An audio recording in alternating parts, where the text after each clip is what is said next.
कुछ नशा तिरंगे की आन का है, कुछ नशा मातृभूमि की शान का है। हम लहराएंगे हर जगह ये तिरंगा, नशा ये हिंदुस्तान की शान का है। ये कोट हमें याद दिलाता है एक सच्चे देशभक्त का। इंडियन हिस्ट्री में एक से एक देशभक्त आए और हैं भी, लेकिन आज हम जिसकी बात करने जा रहे हैं उनका नाम अजीत डोभाल है, जिन्होंने इतने सारे खतरनाक ऑपरेशंस को अंजाम दिया। ये सुनने में बिल्कुल फिल्मी लगता है, लेकिन ये सच है दोस्तों। आपको ये जानकर हैरानी होगी, अजीत डोभाल 7 साल तक पाकिस्तान में अंडरकवर एजेंट बनकर काम करते रहे और किसी को इसकी भनक तक नहीं लगी। अजीत डोभाल ने बहुत सारे मुश्किल ऑपरेशंस को सक्सेसफुल पूरा किया, जैसे उरी का सक्सेसफुल सर्जिकल ऑपरेशन, या फिर कहें तो कश्मीर घाटी में आर्टिकल 370 हटाने के बाद माहौल को नॉर्मल करने की जिम्मेदारी हो, या दिल्ली में दंगों के दौरान मामला कंट्रोल करने की बात हो। अजीत डोभाल अब तक के रिकॉर्ड पर सबसे लंबे समय तक secret mission law enforcement officer रहे हैं और भारत की डिफेंस एक्टिविटीज में इनका बहुत बड़ा कंट्रीब्यूशन रहा है, चाहे वो पाकिस्तान को मुंहतोड़ जवाब देना हो या चीन के मनमानी पे लगाम लगानी हो। इस तरह के हर ऑपरेशंस में डोभाल की बुद्धिमानी का डंका बजा। अजीत डोभाल के कुछ ऐसे मिशंस हैं जिनको सुन के आपके रोंगटे खड़े हो जाएंगे। तो सबसे पहले बात करते हैं मिजोरम शांति ऑपरेशंस की। 1980 में नॉर्थ ईस्ट में टेररिस्ट एक्टिविटी काफ़ी बढ़ चुकी थी। वहाँ हर राज्य भारत देश से अलग होने की कोशिश में लगा हुआ था। वहाँ पे एक ग्रुप लाल डेंगा उस वक्त मिजोरम में भारत सरकार के पैरेलल अपनी सरकार चला रहा था। उस वक्त केंद्र में कांग्रेस की सरकार थी। ऐसे में एक हाई लेवल मीटिंग बुलाई गई और उस मीटिंग में अजीत डोभाल को सेलेक्ट किया गया। अजीत डोभाल की एक खासियत थी कि वो दुश्मनों के ग्रुप में घुस जाते थे और उनसे दोस्ती कर लेते थे और फिर उनकी सारी स्ट्रेटेजी को समझकर उस पे ही भारी पड़ते थे। लेकिन जहाँ तक बात मिजोरम की थी, उन्होंने उन कमांडोज को भारत में रहने के फायदे बताए और फिर धीरे धीरे कमांडोज उनकी बातों में आने लगे और एक वो दिन आया जब 7 में से 6 कमांडोज उनकी बात मानकर उनके साथ हो गए और इनके इस चतुराई से लाल डेंगा कमजोर पड़ गया और बिना देर किए लाल डेंगा से सारे मेमोरेंडम पे साइन करा लिए और उसकी पार्टी बनाकर उसे वहां से चुनाव लड़वाकर उन्हें मंत्री बना दिया गया और इस तरह मिजोरम भारत के साथ आ गया। अब बात करें सिक्किम की, तो सिक्किम तभी भारत में मिला नहीं था। वहाँ के राजा ने एक अमेरिकी लड़की से शादी कर ली थी जो एक्चुअली एक CIA एजेंट थी और अब वो लड़की सिक्किम में सरकार चलाने लगी थी। अब ऐसे में भारत सरकार को ये टेंशन हो गई थी कहीं अमेरिका उस CIA एजेंट के माध्यम से उस सिक्किम पे कब्जा तो नहीं करना चाह रहा था, और दूसरा रीज़न ये भी था कि कहीं ना कहीं चाइना का कंट्रोल वहाँ ज़्यादा ना बढ़ जाए। ऐसे में एक सीक्रेट मिशन के तहत अजीत डोभाल को तुरंत वहाँ भेजा गया। डोभाल वहां जाकर वहां के पॉलिटिकल पार्टी यानी सिक्किम कांग्रेस लीग से दोस्ती कर ली और उन्हें राजा के खिलाफ भड़काना शुरू कर दिया और फिर आगे चलकर वहां पर एक रेफरेंडम भी पास करवा दिया गया भारत के पक्ष में वोट डालने पर। सिक्किम भारत का एक अहम हिस्सा बन गया और इन्हीं कूटनीति की वजह से बगल के देश आज भी घबराते हैं डोभाल से। अब बात करते हैं ऑपरेशन ब्लैक थंडर की। 1980 की बात है जब खालिस्तानी टेररिज्म अपने पीक पे थे। तब एक एक्टिव ऑन ग्राउंड एजेंट होने के नाते डोभाल टेररिस्ट ग्रुप में घुसपैठ करना चाहते थे।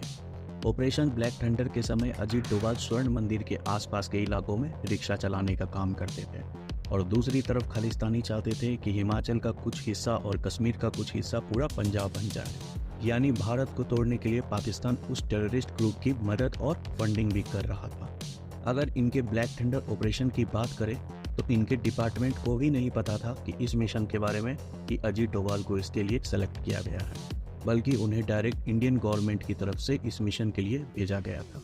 जब टेररिस्ट की नज़र उस रिक्शा चालक पर पड़ी तो उन्होंने देखा कि उनका पहनावा और शक्ल दोनों पंजाब के रिक्शा चालक से नहीं मिल रहा है। उन्हें डोभाल के जासूस होने का शक हुआ। उन्होंने तुरंत उन्हें किडनैप कर लिया और स्वर्ण मंदिर के अंदर ले गए और जब उनसे पूछा गया तो उन्होंने अपना पहचान एक IS एजेंट बताकर उनसे दोस्ती कर ली। डोभाल का ये भी कहना था कि उन्हें पाकिस्तान ने भेजा है अलग देश बनाने के मिशन पर मदद करने के लिए, और फिर जब तक वो टेररिस्ट के साथ रहे डोभाल ने उनकी सारी स्ट्रेटेजी जान ली, जैसे उनके पास कितने हथियार थे, बारूद थे, कहाँ से एंट्री और एग्जिट थी। और जब वो स्वर्ण मंदिर से बाहर आए तो उन्होंने सभी ब्लूप्रिंट को इंडियन एजेंसी को सौंप दिया। मतलब देखा जाए तो उनकी इस चतुराई से देश पे होने वाले एक बड़ा हमला होने से बचा लिया।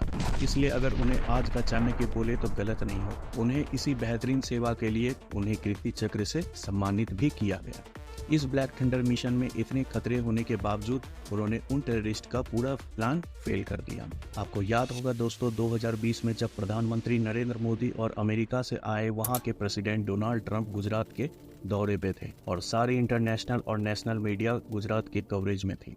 दूसरी तरफ दिल्ली में हिंदू मुस्लिम दंगा शुरू हो गया था और ये दंगा चरम सीमा पे था। कई घर और दुकानों में आग लगा दी गई थी, पेट्रोल बम फेंके जा रहे थे और जैसे ही इंटरनेशनल मीडिया को इसकी भनक लगी वो उस दंगे की कवरेज करना शुरू कर दिए थे।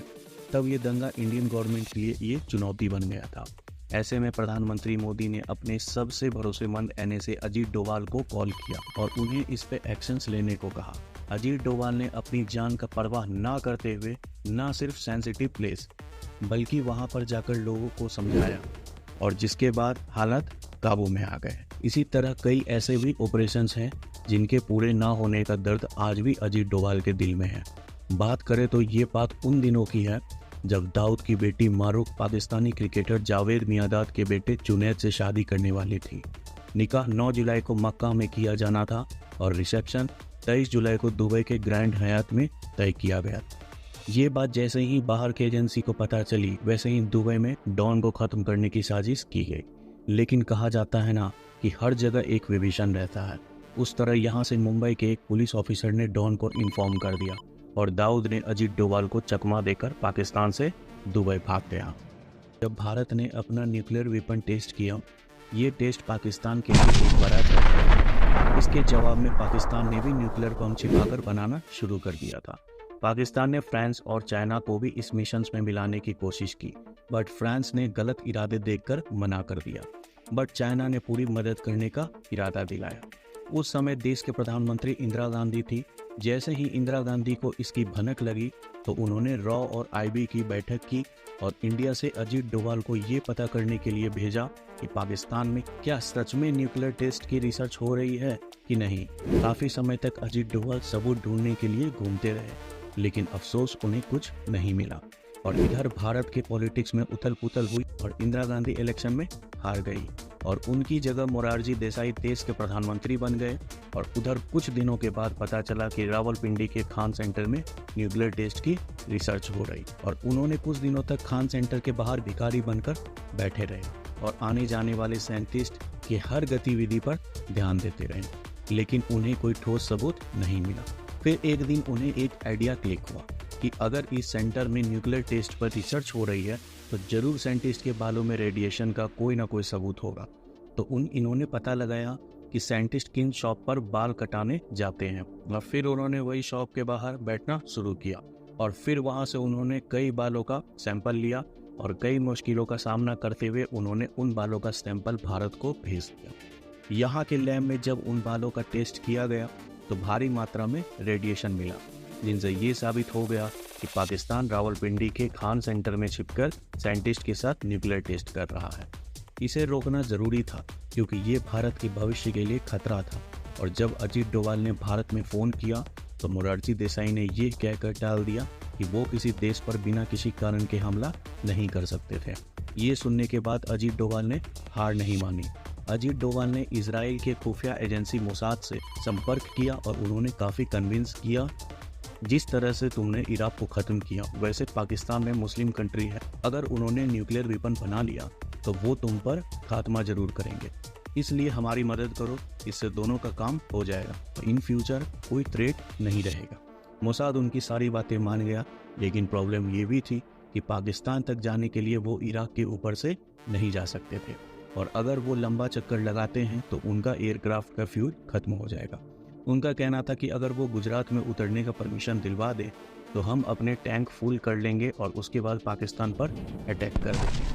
अजीत डोभाल ने ये बात तुरंत मोरारजी देसाई को बताई, लेकिन मोरारजी देसाई ने वही अपने पुराने गांधीवाद पर अटके रहे कि हम किसी दूसरे देश की मदद पाकिस्तान पर हमला करके नहीं कर सकते हैं। इनफैक्ट इतना होने के बाद भी अजीत डोभाल ने हार नहीं मानी। उन्होंने एक साइंटिस्ट को पकड़कर उसे ब्लैकमेल किया एक्स्ट्रा मैरिटल अफेयर को लेकर और उन्होंने कहा कि अगर तुम मुझे न्यूक्लियर टेस्ट का ब्लूप्रिंट अगर दे देते हो तो मैं कुछ नहीं कहूँगा। उसने $100 मिलियन की मांग रखी ताकि वो देश छोड़कर भाग सके। ये बात जब डोभाल ने मोरारजी देसाई को बताई तो वो कुछ एक्शंस नहीं लिए। इनफैक्ट उन्होंने प्रॉब्लम ही खड़ा कर दी। उन्होंने पाकिस्तान फ़ोन करके धमकाया कि इंडिया को पता है तुम परमाणु टेस्ट कर रहे हो। और इतना सुनकर पाकिस्तान अलर्ट हो गया। उसे पता चल गया कि जहाँ पे खान सेंटर है वहाँ आसपास किसी रॉ का एजेंट है और रॉ एजेंट को ढूंढना शुरू किया गया। काफ़ी रॉ एजेंट्स इसमें मारे गए, बट अजीत डोभाल ने किसी तरह जान बचाकर वापस भारत आ गए। और ये भी एक कारण था कि ये पाकिस्तान को न्यूक्लियर टेस्ट होने से नहीं रोक पाए, और ये भी उनका एक अधूरा सपना या कहे तो अनसक्सेसफुल मिशन दिल में रह गया। तो दोस्तों, आई होप मैंने सर अजीत डोभाल के बारे में काफ़ी कुछ बताया। दोस्तों, अगर आपको ये वीडियो अच्छा लगा तो प्लीज़ लाइक एंड शेयर करें, और अगर कोई क्वेरी हो तो प्लीज़ कमेंट करें। Thank you for watching. जय हिंद, जय भारत।